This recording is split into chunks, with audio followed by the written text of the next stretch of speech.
Hello. Um, it is time for chapter 5 of Ichabod. Dun, dun, dun, dun. And yeah, started. Bear with me.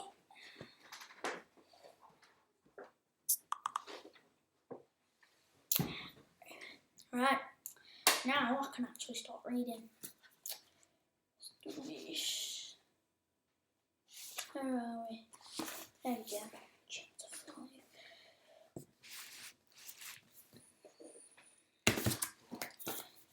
Chapter 5. Daisy Dovetail. For some months after Mrs. Dovetail's shocking death, the king's servants were divided into two groups.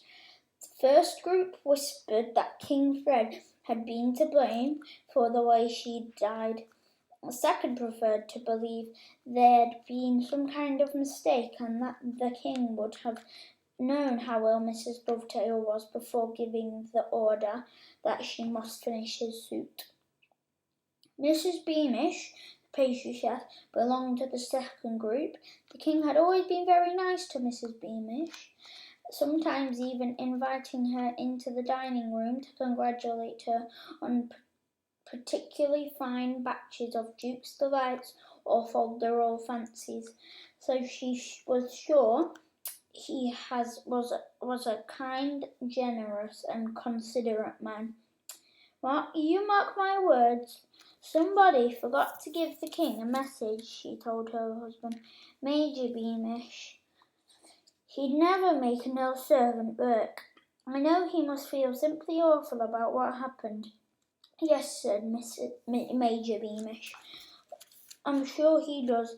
Like his wife, Major Beamish wanted to think the best of the king, because his father and his grandfather before him had all served loyally in the Royal Guard. So even though Major Beamish observed that King Fred seemed quite cheerful after Mrs. Dovetail's death, hunting as regularly as ever, and though Major Beamish knew that the Dovetails had been moved out of their old house to live down by the graveyard, he tried to believe that the king was sorry for what had happened to his seamstress, and that he'd had no hand in moving her husband and daughter.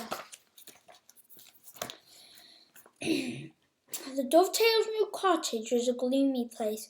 Sunlight was blocked out by the high yew trees that bordered the graveyard, although Daisy's bedroom window gave her a clear view of her mother's grave through a gap between dark branches. As she no longer lived next door to Bert, Daisy saw less of him in her free time. Although Bert went to visit Daisy as often as possible, there was much less room to play in her new garden. They adjusted their games to fit. What Mr. Dovetail thought about his new house or the king, nobody knew. He never discussed these matters with his fellow servants, but went quietly about his work, earning the money he needed to support his daughter and raising Daisy as best he could without her mother. Daisy, who liked helping her father in his carpenter's workshop, had always been happiest in overalls. She was the kind of person who didn't mind getting dirty, and she wasn't very interested in clothes. Yet in the days following the funeral, she wore a different dress every day to take a fresh posy to her mother's grave. While alive, Mrs. Dovetail had always tried to make her daughter look, as she put it, like a little lady, and had made her many beautiful little gowns, sometimes from the offcuts of the material that King Fred graciously let her keep after she'd made his superb costumes. And so a week passed, then a month, and then a year, until the dresses her mother had sewn were all too small for Daisy. But she still kept them carefully in her wardrobe. Other people seemed to have her mother being gone, seemed to have forgotten what had happened to Daisy, or had got used to the idea of her mother being gone. Daisy pretended that she was used to it too. On the surface, her life returned to something like normal. She helped her friend Bert, but they never spoke about her mother, and they never talked about the king. Every night Daisy lay with her eyes fixed on the distant white headstone shining in the moonlight until she fell asleep. Alright, so into chapter 5.